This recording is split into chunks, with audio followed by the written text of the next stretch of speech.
கிறிஸ்துவுக்குள் பிரியமான செல்ல குழந்தைகளுக்கு அன்பின் நல்வாழ்த்துக்கள்.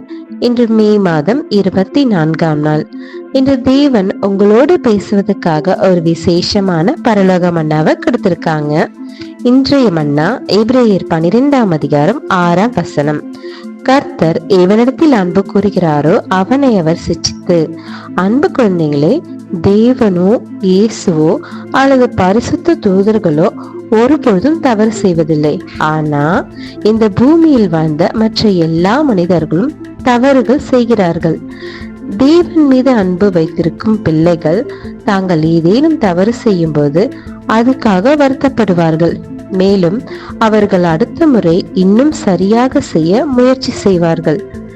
நாம் எவ்வளவுதான் முயற்சி செய்தாலும் நாம் எல்லாருமே குறை உள்ளவர்களாகவே இருக்கிறோம். ஆனால் நமக்கு எப்பொழுதும் தேவனுடைய உதவியும் மன்னிப்பும் தேவைப்படுகிறது.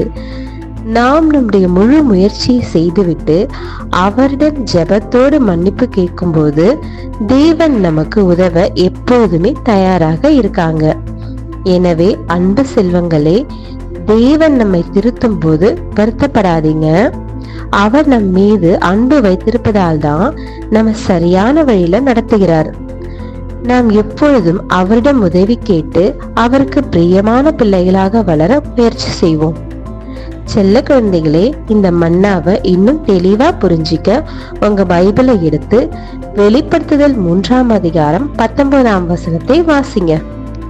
இன்னைக்கு ஃபுல்லா தேவன் நம்ம திருத்தும் போது வருத்தப்படாத அவருக்கு பிரியமான பிள்ளைகளாக வாழ்வது எப்படின்னு மனசுக்குள்ளே தியானம் பண்ணுங்க.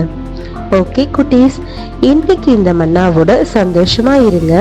இன்னைக்கு நைட் ஒரு சூப்பரான வேதாகம கதையோட நாம சந்திப்போம். எப்பவுமே தேவனுக்கும் கிறிஸ்துவுக்கும் பிடிச்ச சமத்து பிள்ளைங்களா இருங்க. ஓகேவா குட்டீஸ்? பாய்.